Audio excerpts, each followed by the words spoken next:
Okay दोस्तों, तो अब हम लोगों ने इक्विलिब्रियम ऑफ बॉडीज तो देख चुके हैं, उसके काफी सारे एप्लीकेशंस जो है वो भी हम लोगों ने देखे हैं।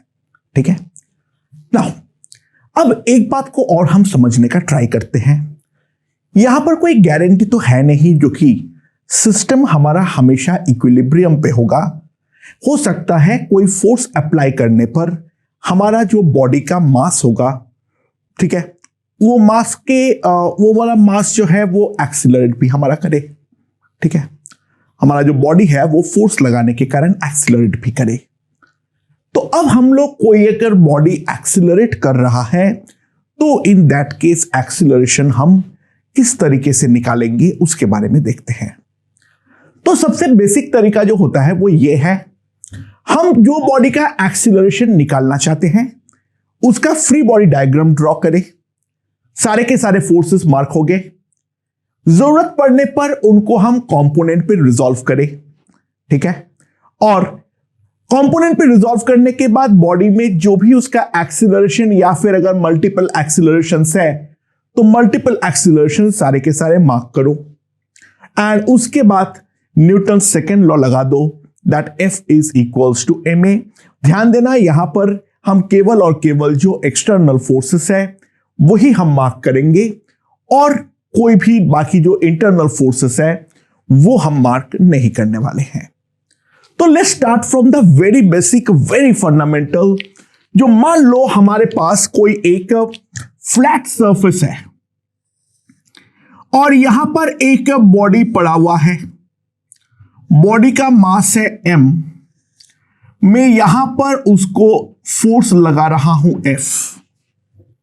ठीक है, तो find the acceleration of the body.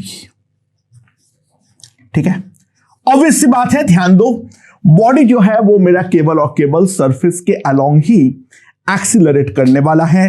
Surface के परपेंडिकुलर डायरेक्शन पे ऑब्वियस सी बात है कोई एक्सीलरेशन नहीं होगा।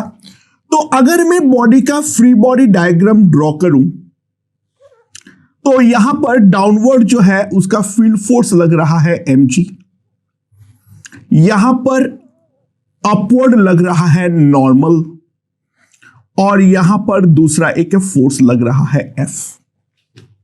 ठीक है, सो ऑब्वियस सी बात है ये वाला बॉडी जो एक्सीलरेट करेगा वो मेरा राइट की तरफ करेगा, दैट विल बी A। तो ये वाला जो वर्टिकल डायरेक्शन पे है वहां पर तो इक्विलिब्रियम है, तो ऑब्वियस सी बात है n जो है वो हमारा mg हो जाएगा।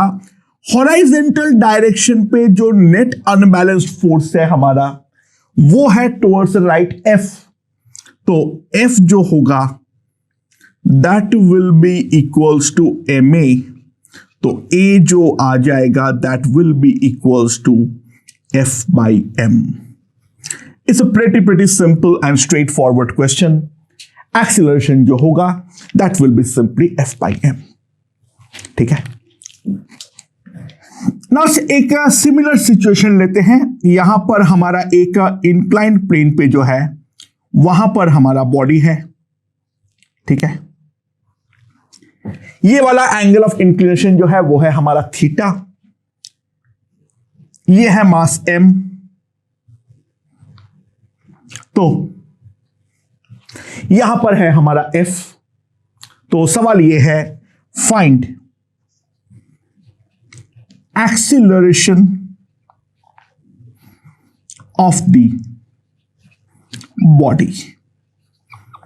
ये वाला बॉडी का एक्सीलरेशन जो है वो एक्सीलरेशन हमारी कितनी होने वाली है, ये चीज हमें निकालना है। तो सबसे पहले यहां पर बॉडी का फ्री बॉडी डायग्राम जो है वो हम ड्रॉ करेंगे। तो यहां पर जो बॉडी के ऊपर फोर्सेस लग रहा है उन फोर्सेस के बारे में ध्यान दो। डाउनवर्ड जो लगेगा दैट विल बी mg, यहां पर जमीन से जो लगेगा वहां पर सरफेस के परपेंडिकुलर डायरेक्शन से लगेगा n, और इसके अलावा मैं ये वाले डायरेक्शन पे एक up the incline force apply कर रहा हूं F। नो ऑब्वियस सी बात है इंक्लाइन के अलोंग ही जो एक्सीलरेशन होना होगा, हमारा इंक्लाइन के परपेंडिकुलर तो कोई एक्सीलरेशन होंगे नहीं, तो यहां पर मान लो ये वाला एक्सीलरेशन है ए। नाउ यहां पर जो एंगल है दैट एंगल इज थीटा। तो mg को मैं दो कंपोनेंट पे रिजॉल्व कर लूंगा, एक ऐसा और एक ऐसा। नाउ ये एंगल थीटा है, तो ऑब्वियस सी बात है ये वाला एंगल भी हमारा थीटा ही होने वाला है। सो अगर हम ध्यान दें, ये वाले डायरेक्शन में आ जाएगा mg cos थीटा, ये वाला डायरेक्शन पे आ जाएगा mg sin थीटा। ठीक है। नाउ ऑब्वियस बात है हमारा इस डायरेक्शन में कोई एक्सीलरेशन नहीं है, तो अगर कोई हमें n का वैल्यू पूछे तो n जो आएगा that will be simply mg cos theta, क्योंकि परपेंडिकुलर डायरेक्शन पे तो हमारा इक्विलिब्रियम है।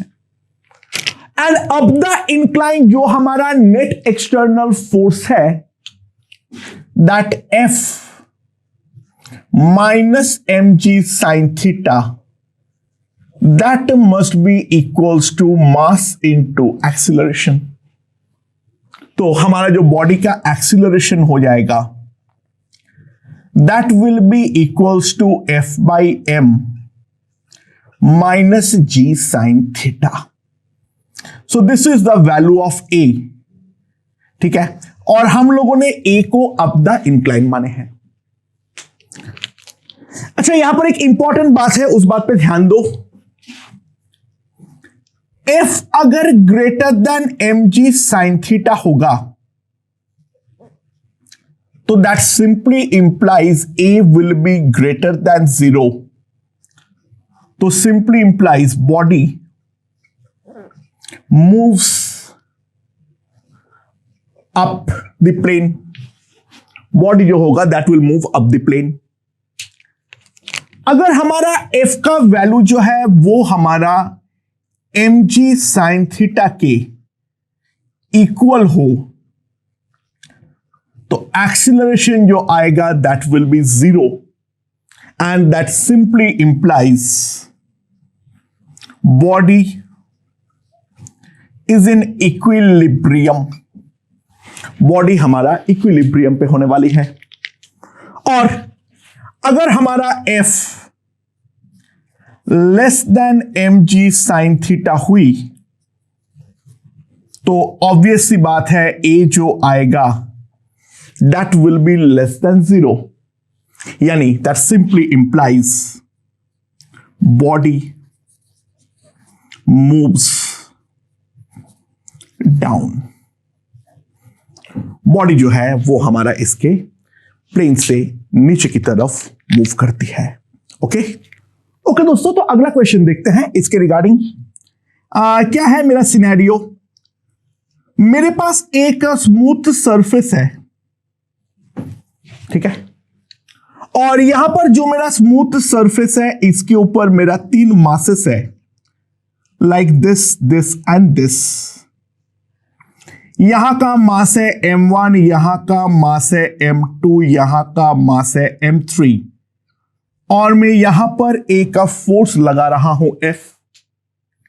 तो सवाल यह है, ये वाले धागे में टेंशन अगर मेरा मान लो T1 है और ये वाले धागे में टेंशन है T2, तो find T1, T2 and acceleration of the blocks।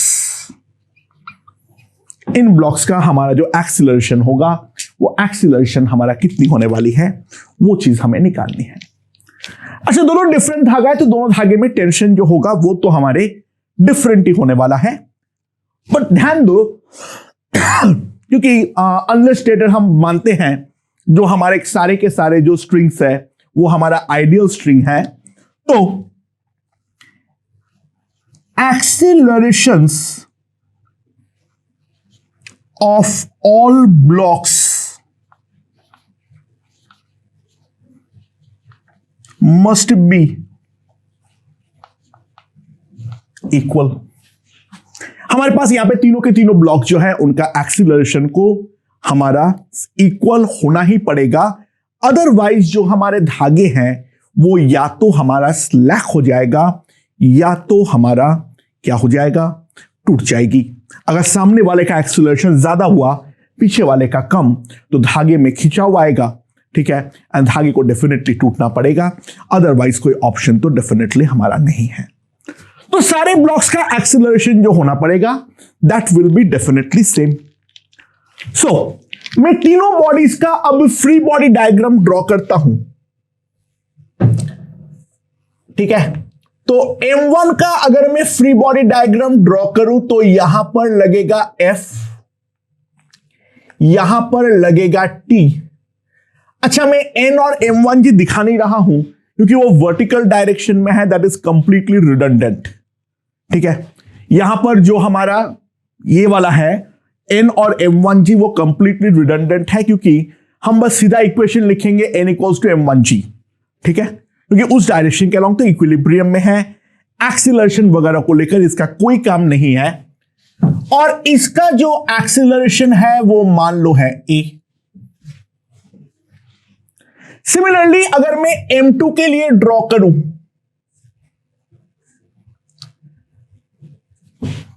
तो M2 में इस तरफ से सामने से लग रहा है T1, धागे में टेंशन, और पीछे से जो लग रहा है वो लग रहा है T2, बट ये भी हमारा एक्सीलरेट हो रहा है A से। और तीसरे वाला M3 का अगर मैं ड्रॉ करूं, तीसरे वाले M3 का अगर मैं ड्रॉ करूं तो इसके ऊपर तो केवल और केवल T2 है और इसका जो फॉरवर्ड एक्सीलरेशन है that is equals to A। मैं वर्टिकल किसी का भी ड्रॉ नहीं किया, मेरे ख्याल से रीजन समझ में आ गया है। एकदम रिडंडेंट केसेस में आप वर्टिकल बनाना बंद कर दो, जिस डायरेक्शन के अलॉन्ग हम जानते ही हैं जो कोई मोशन नहीं है, जबरदस्ती उधर का फोर्सेस दिखा के करेंगे क्या। हमें अपना फिगर को जितना नीट एंड क्लीन हम रख सकते हैं कोशिश तो डेफिनेटली करेंगे ही करेंगे। सो ये वाले इक्वेशन के लिए अगर मैं पहले वाले के बारे में बोलूं, सॉरी मैं यहां पे T लिख दिया, it will be T1, sorry, right. So F minus T1 will be equals to M1A. That's the first equation. दूसरे वाले पे मैं सिंपली लिख सकता हूं T1 minus T2 that must be equals to M2A, और तीसरे वाले के लिए मैं लिख सकता हूं T3 will be equals to M3A. So the best way of solving is let's add the 3. तीनों को जैसे ही मैं ऐड करूंगा तो मेरा T1 और T2 कट जाएगा, तो मेरा F का जो वैल्यू आएगी that will be M1 plus M2 plus M3 into A, ठीक है। तो A की जो वैल्यू आ जाएगी acceleration that will be F divided by M1 plus M2 plus M3. That will be the value of acceleration. ठीक है, okay. अच्छा, क्या ये एक्सीलरेशन हम डायरेक्टली भी निकाल सकते थे? जवाब है जी हां, बिल्कुल निकाल सकते थे। The reason is pretty simple and straightforward. अगर मैं ये पूरे को एक सिस्टम मान लेता तो T1 और T2 मेरा इंटरनल फोर्स बन जाता, और मैं जानता हूं तीनों मेरा एक सेम एक्सीलरेशन के साथ जाता है, तो ऑब्वियस सी बात है इसको पूरे को मैं एक पॉइंट मास की तरह बिहेव कर सकता हूं। तो the total mass of the system is M1 plus M2 plus M3, the net external force is F। तो एक्सीलरेशन जो हम लोगों का यहां पर आया है एग्जैक्टली वही तो हमारा आना चाहिए था। सो A का वैल्यू आ जाने के बाद T1 का वैल्यू हम सिंपली क्या लिख सकते हैं, that will be F minus M1A। तो यहां पर अगर हम ध्यान दें तो M1 बाई दिस, तो M2 plus M3 into F by M1 plus M2 plus M3। and T2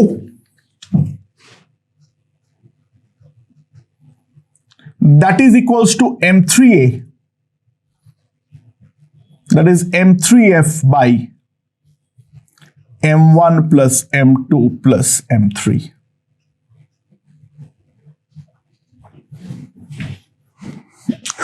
तो ये हो जाएगा मेरा T1 और T2 की वैल्यू, राइट।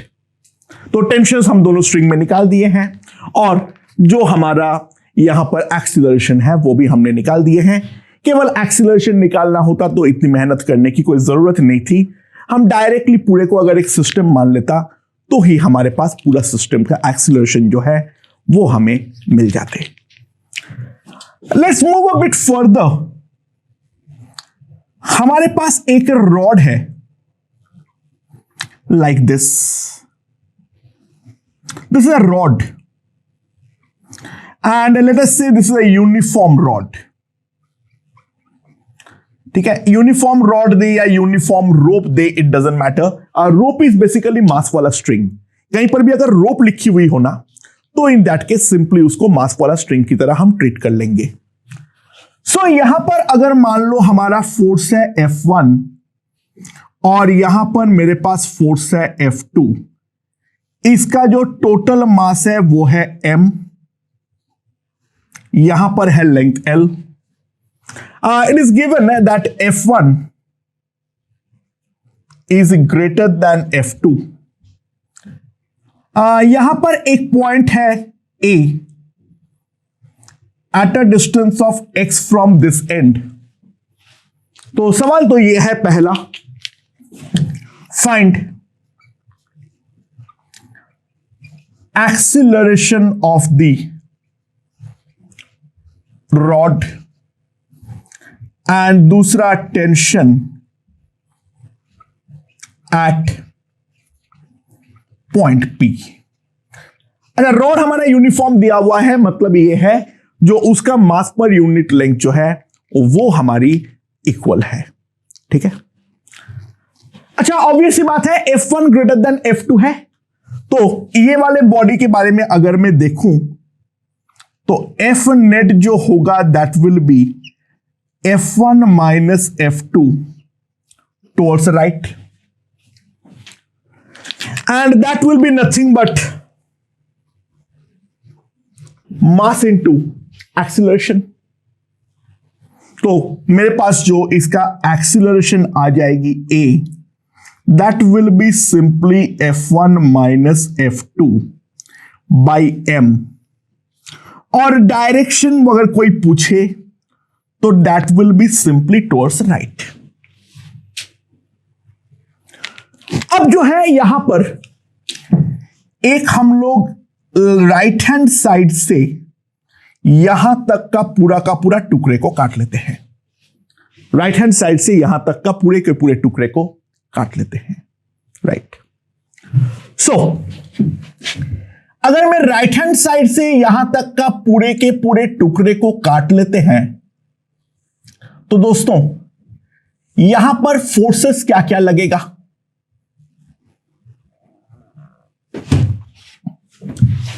देखो, ये वाला जो है राइट की तरफ तो डेफिनेटली हमारा लगेगा M1, F1, और ये वाला पॉइंट का टेंशन अगर T है तो बाकी जो लेफ्ट वाला रॉड है वो इस राइट वाले रॉड पे ये वाले पॉइंट पे A का पीछे की तरफ टेंशन T जो है वो हमारा अप्लाई करेगा। एंड ध्यान देना, क्योंकि रॉड का हर पॉइंट का एक्सीलरेशन सेम होनी चाहिए, तो ये M डैश का जो टुकड़ा है वो भी हमारा एक्सीलरेशन A से ही मूव करने वाली है। सो M डैश की जो वैल्यू आएगी, तुम सब लोग मेरे साथ सहमत होंगे, क्योंकि यूनिफॉर्म रॉड है तो M dash will be simply mx by L।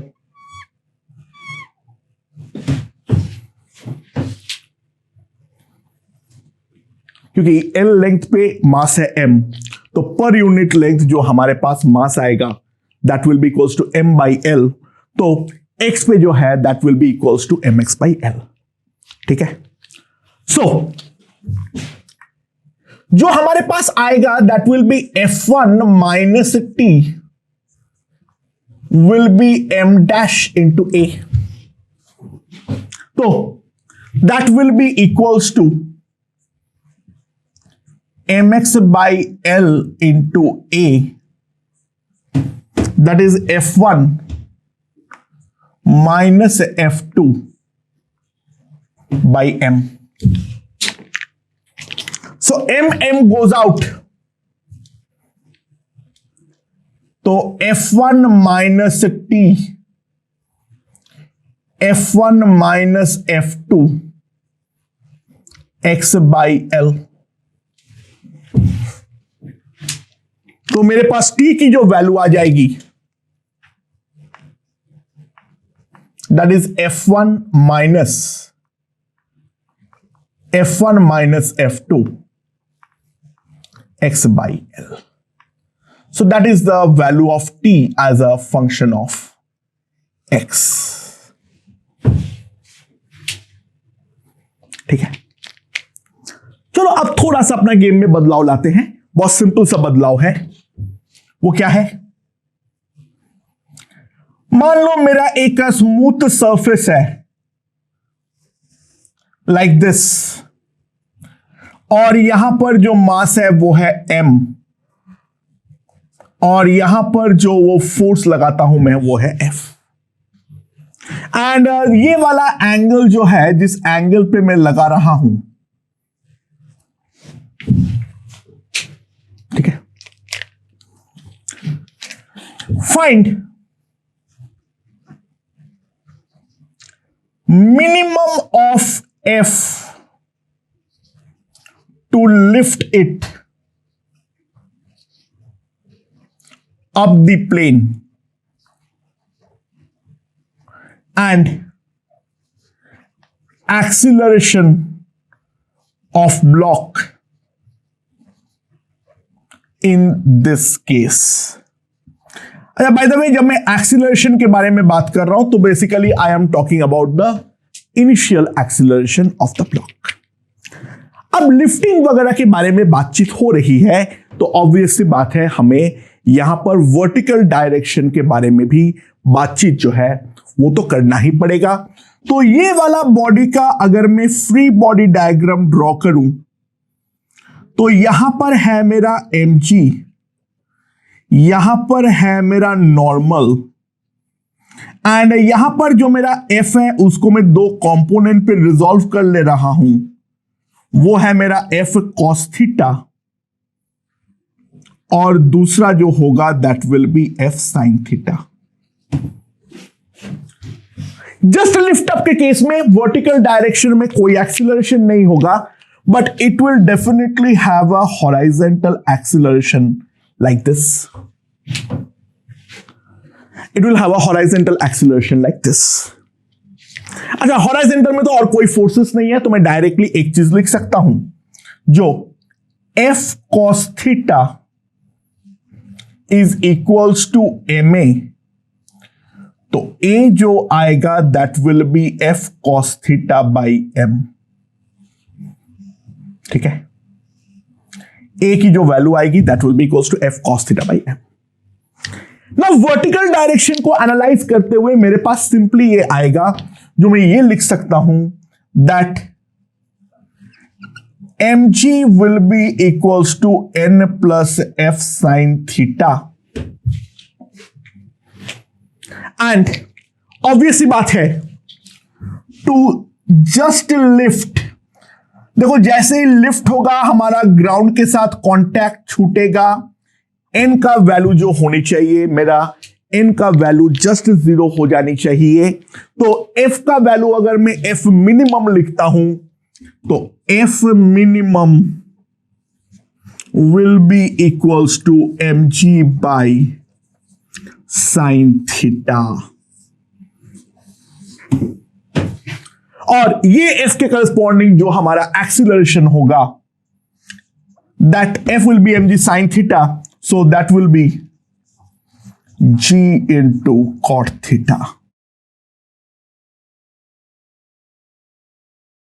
Okay okay दोस्तों, तो अगला चीज की ओर बढ़ते हैं। लेट्स सी, यहां पर क्या बोला है, मेरे पास एक स्मूथ हॉराइजेंटल सरफेस है और ये वाले जो स्मूथ हॉराइजेंटल सरफेस है इसके ऊपर हमारा 3 ब्लॉक्स जो है वो 3 ब्लॉक हमारे रखे हुए हैं इस तरीके से। हमारा इसका मास है m1, इसका मास है m2, इसका मास है m3 और मैं इसके ऊपर इस डायरेक्शन में फोर्स लगा रहा हूं F। ठीक है, तो सवाल यह है, find acceleration of the 3 blocks. इन तीनों ब्लॉक्स की एक्सीलरेशन निकालो and contact forces between the blocks. Blocks के बीच में जो कॉन्टैक्ट फोर्सेस है उसके बारे में वो कितना है वो चीज निकालो। ये हमें पूछा गया है। ठीक है, राइट। अच्छा, सबसे पहले एक काम करो, तीनों का एक्सीलरेशन ऑब्वियसली सेम होगा, यानी acceleration of 3 blocks are equal. तीनों ब्लॉक के जो एक्सीलरेशंस होंगे वो हमारे परफेक्टली इक्वल होने वाले हैं। ठीक है, तो मैंने इसलिए क्या कर रहा हूं, मैं यहां पर m1 plus m2 plus m3 इन तीनों को मिलाते हुए मैंने एक सिस्टम बना लेता हूं। m1 plus m2 plus m3 ये तीनों मिला के मैं एक सिस्टम बना लेता हूं और तीनों का एक्सीलरेशन हमारा सेम है, हॉरिजॉन्टल डायरेक्शन में और कोई भी फोर्स हमारे पास नहीं है। तो अगर मैं इसका फ्री बॉडी डायग्राम बनाऊं, यानी तीनों को एक सिंगल मास बनाते हुए, बाकी वर्टिकल में क्या हो रहा है वो तो हमारा काम का ही नहीं है क्योंकि वहां पे तो नॉर्मल्स हमारा सेल्फ एडजस्टिंग होंगे। तो यहां पर हमारा F है और यहां पर हमारा A है, तो A का जो वैल्यू आएगी that will be simply F by m1 plus m2 plus m3. So that will be the value of acceleration A. The simple concept मेरे ख्याल से ये समझ में आ गया है। अब इसके बाद जो है वो क्या है, मैं अगर m1 का individual free body diagram draw करूं, again I am not concern about the vertical, यहां पर है मेरा m1। सो यहां से मैं एक F लगा रहा हूं, जो राइट वाला ब्लॉक है ये F के ऊपर पलट के इस तरफ एक N1 लगाएगा, क्योंकि ये वाला सरफेस, देखो मैं धक्का मार रहा हूं तो मैं ये वाला सरफेस को ऐसे भेजने का ट्राई कर रहा हूं, यानी ये वाला ब्लॉक को ये वाला ब्लॉक अपने से दूर भगाने का कोशिश करेगा, तो नॉर्मल N1 का डायरेक्शन ये होंगे और एक्सीलरेशन जो है वो A हमारा इस डायरेक्शन में है। तो सिंपल सी बात है, मैं लिख सकता हूं F minus N1 that must be equals to M1 into A। तो N1 की जो वैल्यू आएगी that will be F minus M1A that is M1F by M1 plus M2 plus M3। तो N1 की जो वैल्यू आ जाएगी that will be equals to M2 plus M3 into F divided by M1 plus M2 plus M3। ये मेरे पास आ जाएगा N1 की वैल्यू। नाउ ये अगर मेरा N1 की वैल्यू है तो अब मैं M2 का फ्री बॉडी डायग्राम या फिर M3 का बना लो, क्योंकि उसमें केवल एक ही तो फोर्स है। तो यहां पर अगर मेरे पास है M3, इसके ऊपर केवल एक ही नॉर्मल लगेगा, M2 और M3 के बीच में ये N2 है और यहां पर ये एक्सीलरेट कर रहा है A से, तो ऑब्वियस सी बात है N2 will be simply equals to M3 into A. So that will be M3F divided by M1 plus M2 plus M3. So that will be the value of normal reaction N2. ठीक है, काफी आसान question है। चलो इसको थोड़ा सा और आगे बढ़ते हैं। अगला क्वेश्चन में क्या है, ध्यान दो। मेरे पास एक ब्लॉक है और यहां पर जो है मैं एक फोर्स लगा रहा हूं F at an angle of theta. Theta जो है वो है हमारा फिक्स्ड और F जो है वो मेरा टाइम पे डिपेंड करता है, that is KT।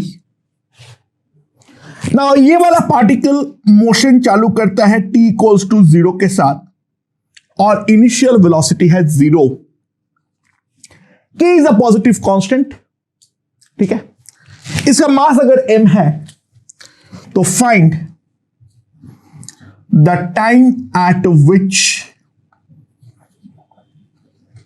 It lifts up the ground and velocity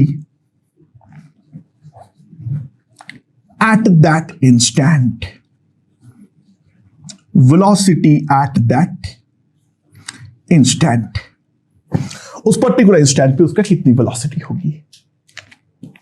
तो सबसे पहले इसका फ्री बॉडी डायग्राम ड्रॉ करते हैं। कोई भी इंस्टेंट पे अगर हम बात करें तो ध्यान दो दोस्तों, यहां पर जो जो फोर्सेस लगेगा वो तो एक तो हमारा लगेगा यहां पर mg, यहां पर लगेगा नॉर्मल n,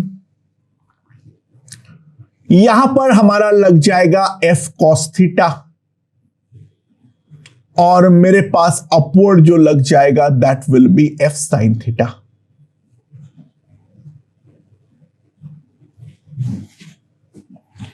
अच्छा, जब तक ये अपना कांटेक्ट को लूज नहीं करेगा तब तक तो केवल और केवल हॉराइजेंटल एक्सीलरेशन ही होने वाला है, that will be equals to a। ठीक है, तो यहां पर जो मैं पहला इक्वेशन लिख सकता हूं वो है f cos theta must be equals to ma। और दूसरा वर्टिकल डायरेक्शन के बारे में लिख सकता हूं जो mg will be equals to n plus f sine theta. ठीक है, अच्छा, ग्राउंड से लिफ्ट होने का कंडीशन क्या है? 2 लिफ्ट फ्रॉम ग्राउंड। ग्राउंड से अगर मुझे इसको लिफ्ट अप करवाना है n must be equals to 0। जो नॉर्मल रिएक्शन हमारा लग रहा होगा वहां पर हमारा जस्ट 0 होना चाहिए। उस वाले इंस्टेंट पे वो ग्राउंड छोड़ेगा लेकिन कोई वर्टिकल एक्सीलरेशन अभी भी नहीं होगा। हाँ, आगे वाले इंस्टेंट पे डेफिनेटली होने वाला है। तो दोस्तों बहुत सिंपल सी बात है, मान लो ये हमारा ऑकर करता है at t equals to t naught, तो mg मेरे पास आ जाएगा k t naught into sine theta.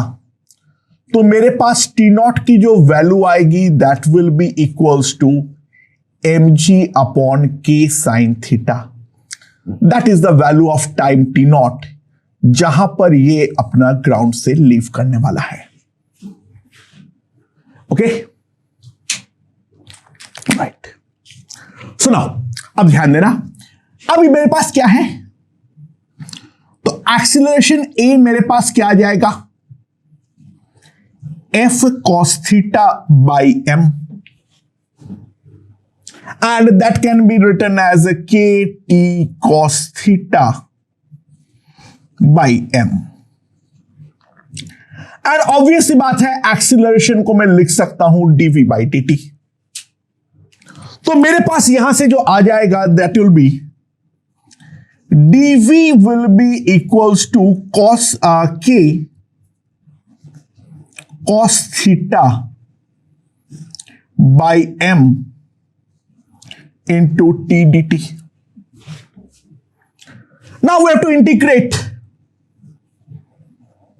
At t equals to 0, the velocity was 0, and at t equals to t naught, that velocity will be v naught। Right. So मेरे पास simply जो आ जाएगा that will be V not will be K cos theta by 2m into T naught square. Now simply substitute the value of T naught square. तो मेरे पास mm तो कटेगा, तो that will be mg square, और नीचे हमारे पास k आ जाएगा, तो यहां पर आ जाएगा 2k, और ऊपर रह जाएगा cos थीटा और नीचे रह जाएगा sin स्क्वायर थीटा, तो this will B cos theta by sin square theta. So that will be the velocity v naught at the instant it leaves the ground. ठीक है, तो इसी प्रोफाइल पे अगला एक छोटा सा और एग्जांपल देखते हैं. ठीक है, क्या है उस पर, मेरे पास यहां पर जो है एक ब्लॉक है, यहां पर जो फोर्स मैं अप्लाई कर रहा हूं वो है मेरा F, ये वाला एंगल जो है वो है हमारा थीटा. ठीक है, नाउ F जो है वो है हमारा कांस्टेंट फोर्स, इसका मैग्नीट्यूड जो है वो है हमारा कांस्टेंट. थीटा जो है, theta is equals to some constant k into x. X is equals to displacement of body. ठीक है, x is the displacement of the body. So इसका मास है m. Assume it never leaves contact with, assume it never leaves contact with the surface. Find velocity as a function of theta. We have to find the velocity of the block as a function of theta.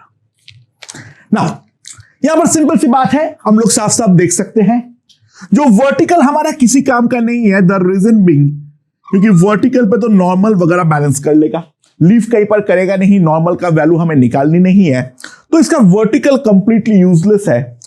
तो horizontal में जो force है वो केवल और केवल मेरा है definitely F cos theta. So what I can write is F is equals to, F cos theta is equals to mass into acceleration. अच्छा, theta as a function of x मुझे मालूम है, तो ऑब्वियस सी बात है यहां पर एक्सीलरेशन को मैं dv by dt तो नहीं लिखूंगा, मैं लिखूंगा इन टर्म्स ऑफ x, यानी v dv by dx. So what I have is m into v dv by dx, that will be f cos kx.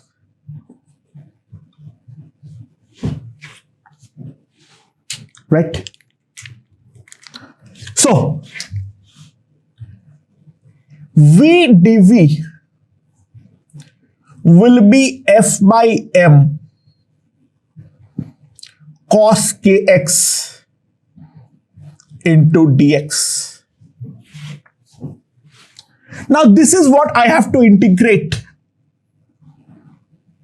at when x was 0, the v was 0. Initially it was at rest, वो तो मान लेना है, ठीक है, initially it was at rest, and when x is x, v is v,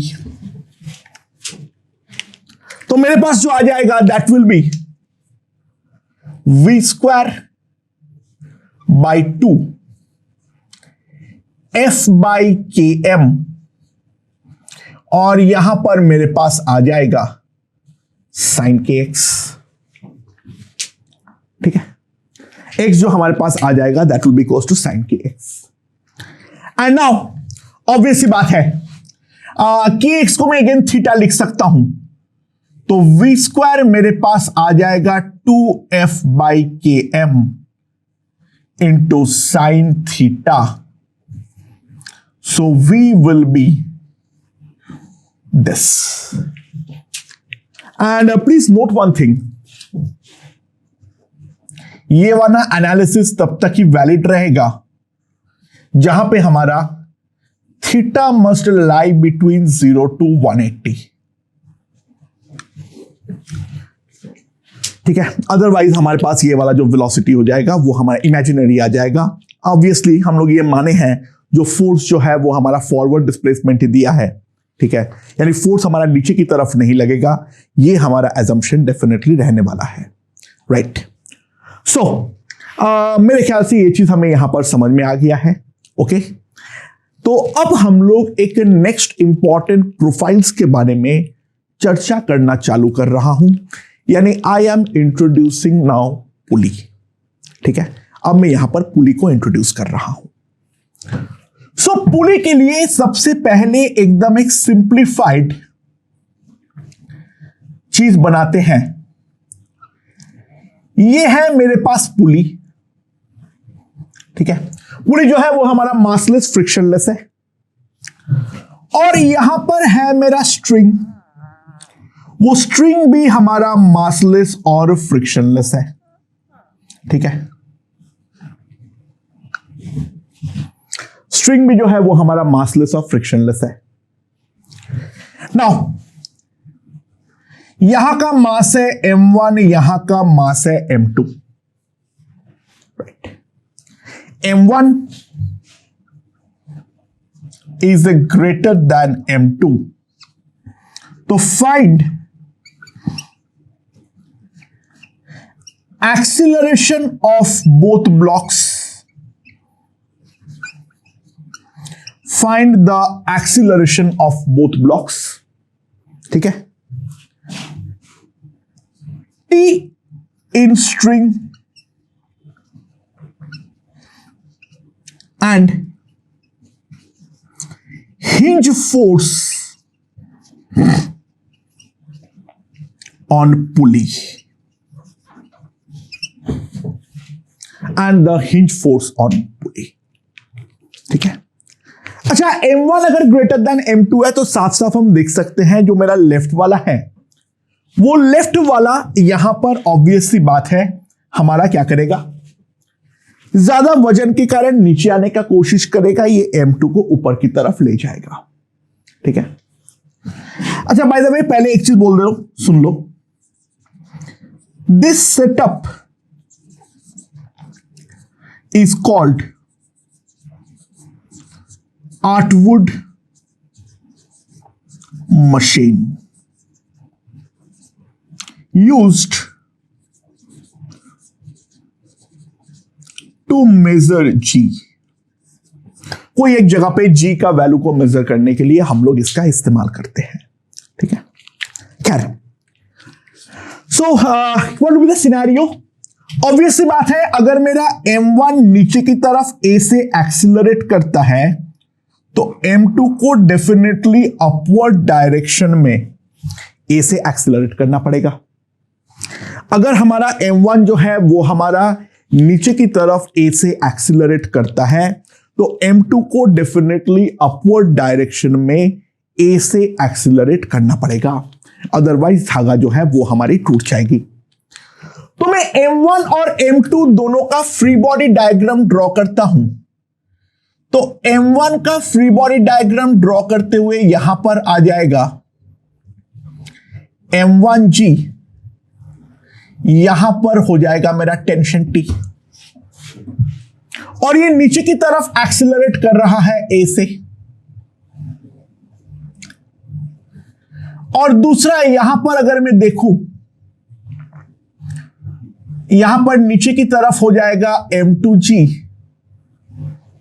और यहां पर अपवर्ड हो जाएगा T, तो यहां पर ये ऊपर की तरफ एक्सिलरेट कर रहा है A से। तो मैं यहां पर जो लिख सकता हूं वो ये है m1g minus t that is equals to m1a। पहले वाले बॉडी के लिए मैं डेफिनेटली ये चीज लिख सकता हूं, और दूसरे वाले बॉडी के लिए अगर मैं ध्यान दूं तो t मेरा डेफिनेटली बड़ा होगा, तो t minus m2g must be equals to m2a। m1g minus t must be equals to m1a and t minus m2g will be equals to m2a. So, मैं अगर इन दोनों इक्वेशन को ऐड करता हूं तो मेरे पास इधर आ जाएगा m1 माइनस m2g, और यहां पर जो हमारे पास आ जाएगा that will B m1 plus m2 into a। ठीक है, सो मेरे पास एक्सीलरेशन a जो आ जाएगा that will B m1 minus m2 divided by m1 plus m2 into g। a को हम बोलते हैं m1 minus m2 divided by m1 plus m2 into g। ठीक है, this is the acceleration of the block. ना दोस्तों यहां पर ध्यान दो, m1 minus m2g is the effective load on the system. ध्यान दो, अगर दोनों तरफ m1 होता तो दोनों जो लोड्स होता वो हमारा काउंटर बैलेंसिंग होती। ठीक है, सो m1g minus m2g is the effective load on the system and m1 plus m2 is equals to the effective mass of the system. So the net acceleration जो हम एक्सपेक्ट किए थे कुछ उसी लाइन पे आया है, that is the effective load divided by the effective mass. ठीक है, okay, so what will be the tension? It's a simple mathematical manipulation. तो मैं T को यहां पर अगर सब्स्टिट्यूट करना चाहूं, किसी भी एक में कर दो, that will be m1g minus m1a। ठीक है, m1 plus m2 into g। तो यहां पर अगर मैं देखूं m1 square plus m1 m2 minus m1 square plus m1 m2 m1 square तो चला गया है, तो मेरे पास जो टेंशन आएगा T that will be equals to 2m1 m2 by m1 plus m2 into g। ये मेरे पास कितना आ जाएगा टेंशन की वैल्यू। ठीक है, अब यहां पर बात आती है जो यहां पर हमारी बात क्या आती है, जो यहां पर हिंज फोर्स कितना है। अच्छा, हिंज मतलब यहां पर जो मैं कर रखा हूं, तो अगर हिंज फोर्स जो है ये मान लो हमारा अपवर्ड लग रहा है F, यहां पर लग रहा है T, यहां पर लग रहा है T, अपवर्ड लग रहा है F, यहां पर लग रहा है T, यहां पर लग रहा है T। तो ऑब्वियस सी बात है यहां पर जो है ये हमारा इक्विलिब्रियम में है, तो 2T must be equals to F। ठीक है, तो मेरे पास F की जो वैल्यू होगी that will B 4 m1 m2 by m1 plus m2 into g। तो ये जो हम लोगों ने निकाले हैं, ये क्या क्या एजम्पशंस हमने लिए हैं। अच्छा, पुली का लाइट होने का एजम्पशन की कहीं पर इसमें रिक्वायरमेंट नहीं है। पुली हमारा लाइट है, इसके बारे में हम कुछ नहीं जानते हैं। पुली लाइट होना बिल्कुल भी जरूरी नहीं, क्योंकि वो एनी हाउ फिक्स है। तो ये जो होना चाहिए पुली, वो हमारा स्मूथ होना चाहिए, और जो हमारा स्ट्रिंग्स है वो हमारा लाइट और स्मूथ, ये दोनों होना चाहिए। So these are the assumptions and based on this two assumptions हम लोगों ने यहां पर फोर्स का वैल्यू जो है वो हमने कंप्यूट किए हैं। ओके ओके दोस्तों, तो एक छोटा सा वेरिएशन देखते हैं। यहां पर हमारा जो मशीन है उस पे दो पुलीज है इस तरीके से। यहां पे लेफ्ट की तरफ है M0 और राइट पे दो मासेस है M1 एंड M2। मैं यहां पर देखा जो इसको सिस्टम को जब मैंने छोड़ा तो M0 मेरा मूव नहीं करता है, तो हमें M0 निकालना है in terms of M1 and M2।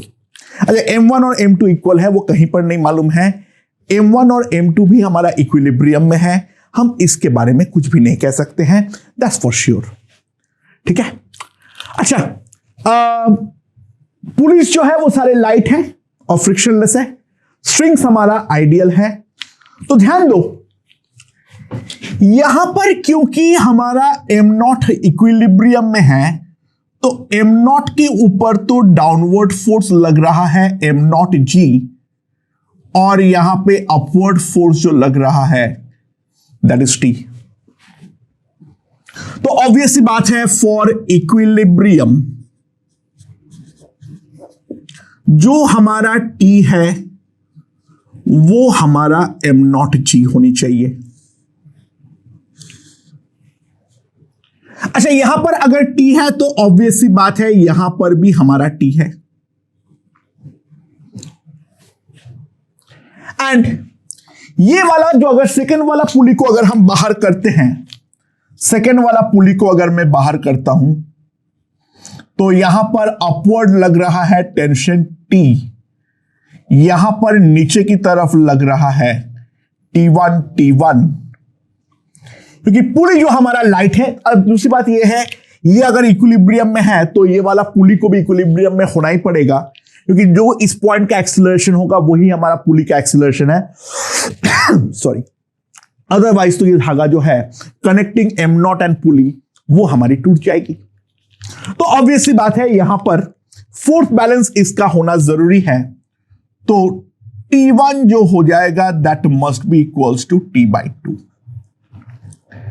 अच्छा, अब ध्यान देना, M1 and M2 can accelerate, M1 and M2 can accelerate, but यहां पर अगर हम ध्यान दें, M1 का एक्सिलरेशन अगर मैं डाउनवर्ड A मानता हूं तो M2 का एक्सिलरेशन जो होगा वो हमारा अपवर्ड होने वाला है। इसका डाउनवर्ड एक्सिलरेशन अगर A है तो इसका अपवर्ड एक्सिलरेशन हमें A मानना पड़ेगा, क्योंकि ये वाला पुली तो हमारा स्टेशनरी है। तो जो हम लोगों ने पिछले वाला क्वेश्चन देखे थे वही वाला सिनेरियो तो यहां पर क्रिएट हो रही है। सो दोस्तों, M1 का अगर मैं फ्री बॉडी डायग्राम ड्रॉ करता हूं तो यहां पर मेरे पास आ जाएगा M1G, यहां पर आ जाएगा मेरे पास T1, ये अपवर्ड एक्सिलरेट डाउनवर्ड एक्सिलरेट कर रहा है A से। और दूसरा, मैं अगर M2 का फ्री बॉडी डायग्राम ड्रॉ करूं, यहां पे अपवर्ड टेंशन है T1, डाउनवर्ड जो है वो है मेरा M2G, और ये अपवर्ड एक्सिलरेट कर रहा है A से, राइट। सो इसका इक्वेशन से मैं क्या लिख सकता हूं, M1G minus T1 that will be equals to M1 into A, and T1 minus M2G that will be equals to M2A.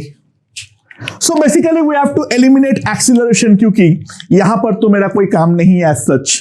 तो ध्यान दो, मेरे पास क्या आएगा,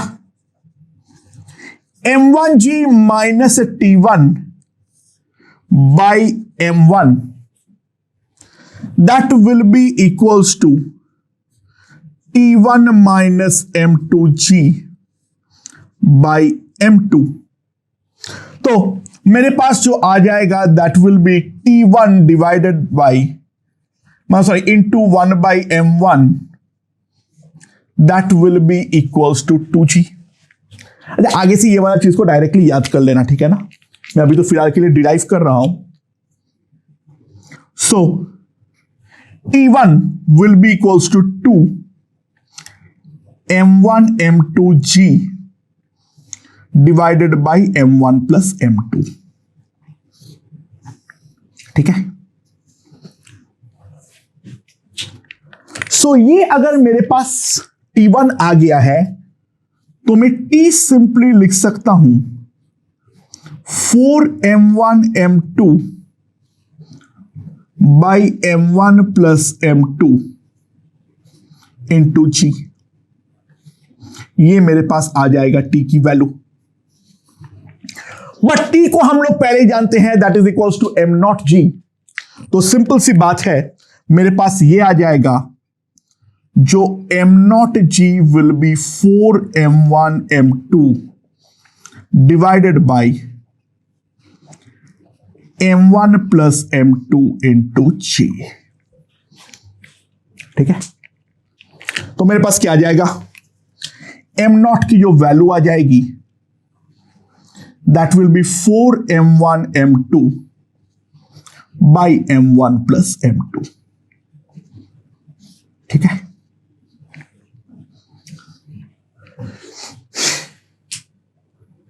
अब छोटा सा वेरिएशन और लाते हैं, लेट्स सी यहां पे क्या वेरिएशन है। अब मेरे पास नाउ मैं अब एक तरफ जो है इंक्लाइन प्लेन बना देता हूं, यहां पर से एक धागा कनेक्टेड है, इसका मास जो है वो है मेरा m1 और यहां पर जो है that will be m2। Again strings are ideal, ठीक है, और यहां पर जो एंगल ऑफ इंक्लिनेशन है वो है हमारा थीटा। पुली भी स्मूथ मान लेना, ठीक है ना, पुली स्मूथ है, कोई दिक्कत नहीं है। तो find acceleration of blocks, tension T and hinge force on pulley।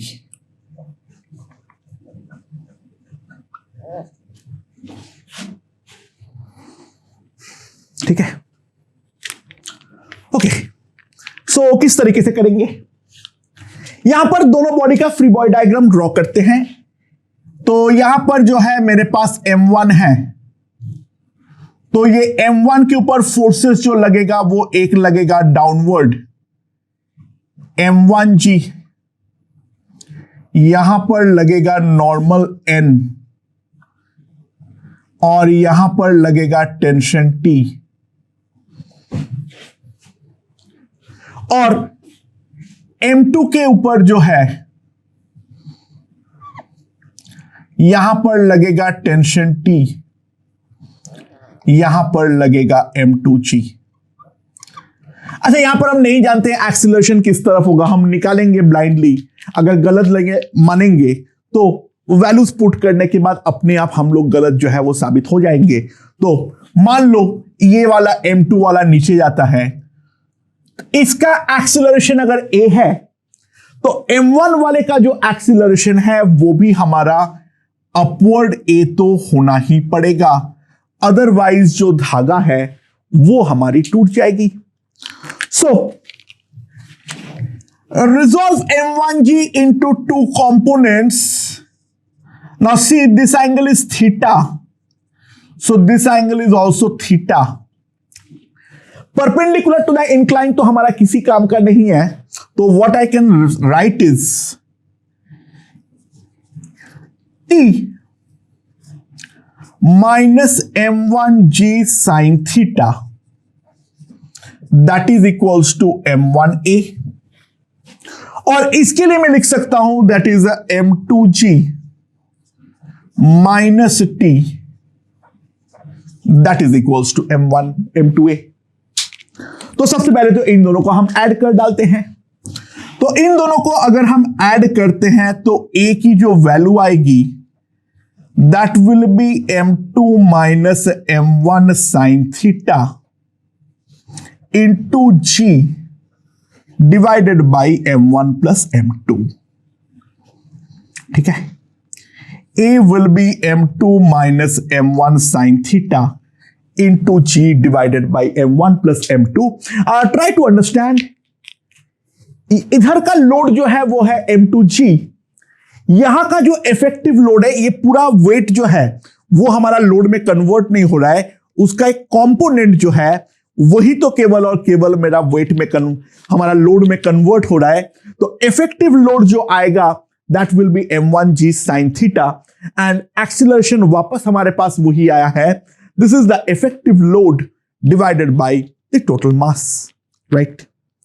सो ये हमारे पास एक्सीलरेशन आ गया है, तो t की जो वैल्यू आएगी that will be m1g sin theta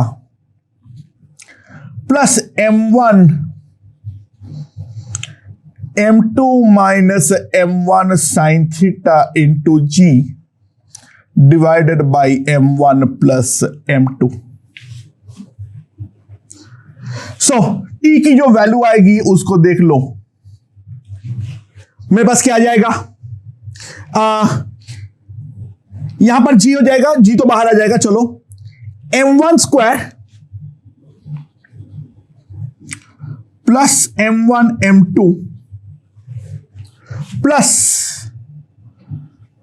m1 m2 minus m1 square sine theta divided by g by m1 plus m2, ये हमारे पास आ जाएगा, राइट।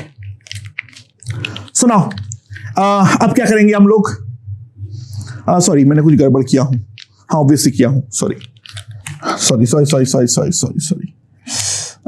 साइन थीटा मल्टीप्लाई करना है तो भूल गया। सो m1 square sine theta is gone, m1 square sine theta is gone, तो t की जो वैल्यू आ जाएगी that will B m1 m2 sine theta plus 1 into g divided by m1 plus m2. So that will be the value of tension in the string. So now the last part is remaining. Last part ये है जो हम लोगों के यहां पर hinge force कितना लग रहा है। तो यहां पर अगर मैं हिंज फोर्स के बारे में बात करूं, दोस्तों ये वाले पुली पे ध्यान दो, यहां पर जो है मेरा डाउनवर्ड लग रहा है T, एंड यहां पर जो लग रहा है वहां पर हमारा लग रहा है T,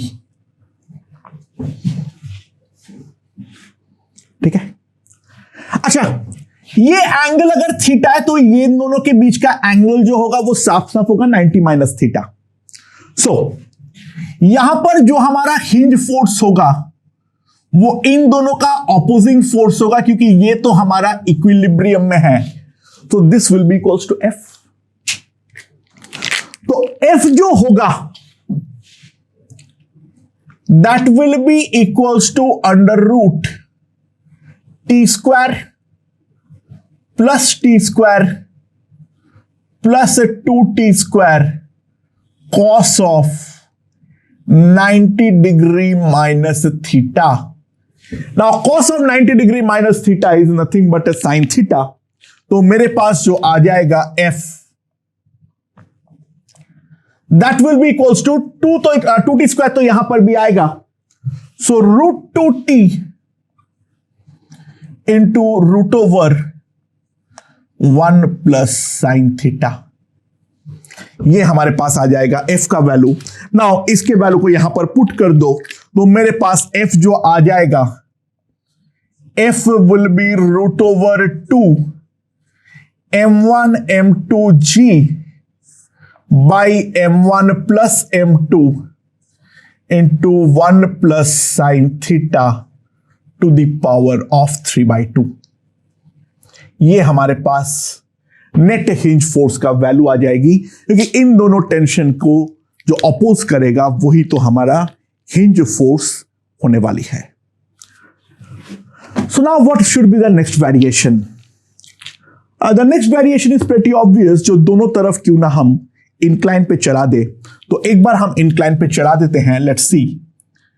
यहां पर हमारे पास एक इंक्लाइन प्लेन इस तरीके से है, ये वाला एंगल है अल्फा, ये वाला एंगल जो है वो है हमारा बीटा,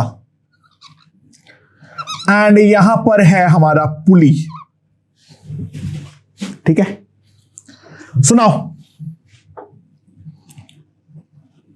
यहां पर जो है इस साइड में मेरा ब्लॉक रखा हुआ है M1, यहां पर ब्लॉक रखा हुआ है M2। यहां पे दोनों तरफ इंक्लाइन स्मूथ है, पुलिस भी हमारा स्मूथ है और दूसरा लाइट भी है। धागा जो है वो हमारा स्मूथ और लाइट है, यानी आइडियल स्ट्रिंग है। तो सवाल वही सारे हैं, एक्सीलरेशंस कितने होंगे, टेंशन कितने होंगे, और पुली के ऊपर हमारा हिंज फोर्स जो है वो हमारा कितने होने वाली है। ठीक है, अरे बाय द वे ये वाला एंगल अगर हमारा अल्फा है और ये अगर बीटा है, तो इन दोनों के बीच का एंगल जो होगा that will be simply equals to 180 minus alpha plus beta. ठीक है, राइट। सुनाओ, M1 का फ्री बॉडी डायग्राम ड्रॉ किया जाए तो यहां पर होगा M1 G, यहां पर धागे में टेंशन होगी T, और यहां पर है नॉर्मल N। सुनाओ, रिजॉल्विंग इनटू कंपोनेंट्स, तो ये वाला एंगल भी हमारा अल्फा आएगा। ठीक है, और मान लो ये वाला हमारा ऊपर एक्सीलरेट कर रहा है, मान लो, कुछ तो मानना ही पड़ेगा, तो मान लो ये वाला साइड हमारा ऊपर एक्सीलरेट कर रहा है, और सिमिलरली इधर वाले साइड के लिए अगर मैं बात करूं,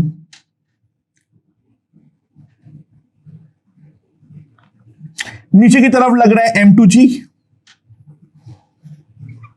यहां पर लग जा रहा है हमारा N2, और यहां पर लग रहा है T।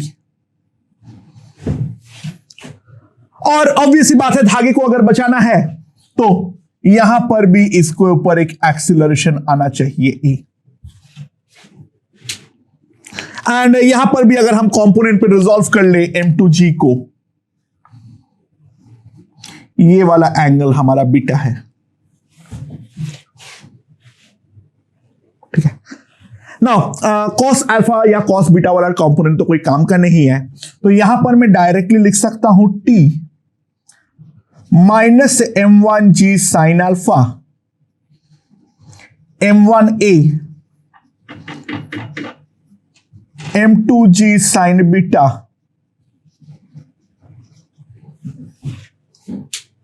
सो A मेरे पास आ जाएगा M2 sign beta minus M1 sine alpha divided by M1 plus M2।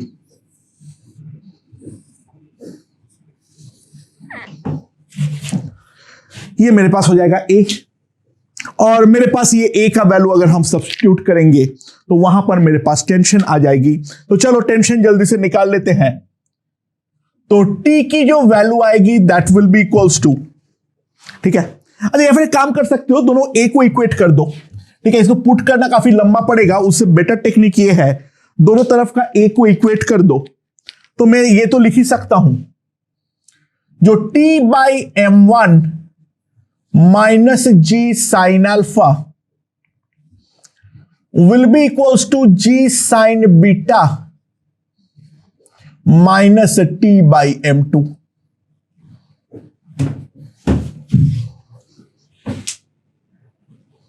Right, सुनाओ, यहां पर अगर हम ध्यान दें, मेरे पास आ जाएगा T इंटू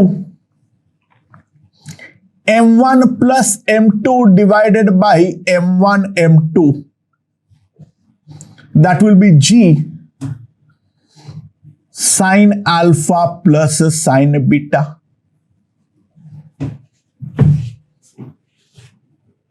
तो मेरे पास यहां पर जो टेंशन का वैल्यू आ जाएगी, T will be equals to M1 M2 by M1 plus M2 g into sine alpha plus sine beta,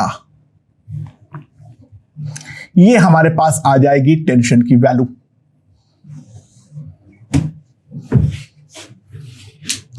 and that is pretty evident also. अगर मैं ध्यान देता हूं यहां पर स्पेशल केसेस ही देख लेते एक बार। अल्फा और बीटा जो है वो दोनों हमारा 90 हो, so we will get the initial scenario, और दोनों को पुट करने पर ये आ जा रहा है 2m1 m2 by m1 plus m2 into g. And यहां पर अगर हम ध्यान दें, एक तरफ को अगर हम 90 में कन्वर्ट करते हैं तो मेरे पास आ जा रहा है m1 m2 g by m1 plus m2 into 1 plus sine alpha. वही वाला टी का वैल्यू तो हम लोगों का यहां पर भी आया है। एंड नाउ यहां पर अगर हम ध्यान दें फोर्स के बारे में, तो रिएक्शन फोर्स कैसे भी लग सकता है, I don't know. Reaction force कैसा भी लग सकता है, आई डोंट नो। बट यहां पर मैं एक चीज तो जानता हूं, ये टी ऐसा और ए टी ऐसा, और इन दोनों के बीच का जो एंगल है that is 180 minus alpha plus beta. तो जो नेट रिएक्शन फोर्स आएगा उस एफ का वैल्यू कितनी आ जाएगी? That will be equals to under root t square plus 2t square plus 2t1 t2 यानी t square cos of 180 minus alpha plus beta, ये मेरे पास आ जाएगा। सो 2t स्क्वायर बाहर कर लो, cos of 180 minus theta is minus cos theta, so F जो आ जाएगा that will be equals to root 2t into under root 1 minus cos of alpha plus beta. इसको मैं लिख सकता हूं 2 sine square alpha plus beta by 2। तो F की जो वैल्यू आ जाएगी that will be 2t sine of alpha plus beta by 2। ठीक है, and substitute the value of T from there. And चाहोगे तो तुम एक काम और भी कर लो, sine alpha plus sine beta को तुम लिख सकते हो 2 sine alpha plus beta by 2 into cos of alpha minus beta by 2। तो एफ की जो नेट वैल्यू आ जाएगी दैट विल बी, यहां पर भी एक 2 तो आ जाएगा, तो 4m1 m2 g by m1 plus m2 sign square alpha plus beta by 2 into cos of alpha minus beta by 2। So that will be the reaction force on the hinge. So basic level पे हम लोग Newton's laws of motion को किस तरीके से apply करते हैं, एक प्रिलिमिनरी आइडियाज जो है एक्सिलरेटेड बॉडीज का, वो हम लोगों का यहां पर लग चुका है। ठीक है, कुछ क्वेश्चंस हम लोग डेफिनेटली इसके ऊपर देखेंगे, बट पहले एक बेसिक लेवल का प्रिलिमिनरी आइडिया जो है उसकी रिक्वायरमेंट हमारी थी। ठीक है, now we move on to the questions. Okay.